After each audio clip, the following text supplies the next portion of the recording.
La vigile matinale provient de l'œuvre de Monica Diaz, Méditation quotidienne au féminin. La méditation de ce matin, aujourd'hui, 11 juillet 2024, est tirée de Ésaïe 49, verset 15. Une femme oublie-t-elle l'enfant qu'elle allait? Cesse-t-elle d'aimer l'enfant qu'elle a porté? Ce que votre fille attend de vous, page 201.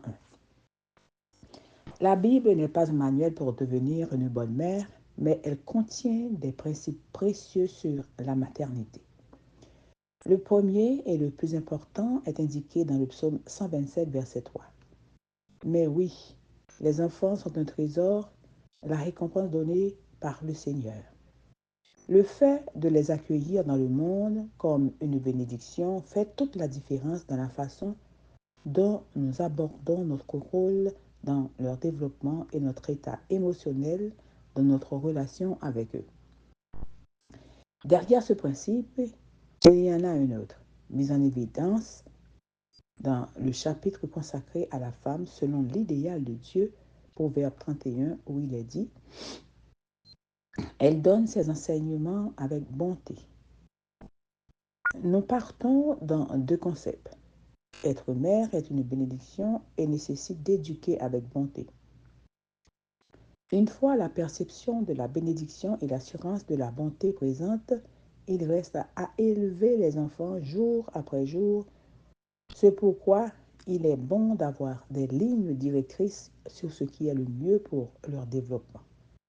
Voici 4 clés pour élever des filles afin qu'elles deviennent des adultes de bien. Ce dont une fille a besoin de la part de sa mère est, premièrement, réconfort et soutien émotionnel. Les recherches montrent que lorsqu'une fille a la certitude que sa relation avec sa mère est solide, elle se sent protégée des menaces émotionnelles. La Bible va dans ce sens lorsqu'elle déclare « Comme un homme que sa mère console, ainsi moi je vous consolerai ». Deuxièmement, l'acceptation de son corps propre. L'acceptation de son propre corps. Selon des études, il existe un lien décrit entre la honte et le rejet de son propre corps par une mère et le manque de confiance de sa fille dans sa propre image corporelle. Non, ne vous regardez donc pas trop dans le miroir et faites savoir à votre fille que, quel que soit son corps, il est acceptable. Troisièmement, un mode d'éducation pratique et flexible, fixant des limites claires tout en encourageant l'indépendance, avec une discipline qui soutient et non qui punit pour le plaisir de punir. Cela empêche les filles d'éprouver de la honte, un isolement social et d'être sur la défensive.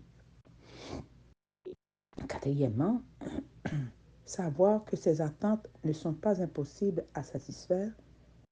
Une fille a besoin que sa mère croie en elle et lui dise en des termes tels que « Je sais que tu réussiras à l'université », mais que ses attentes soient réalistes.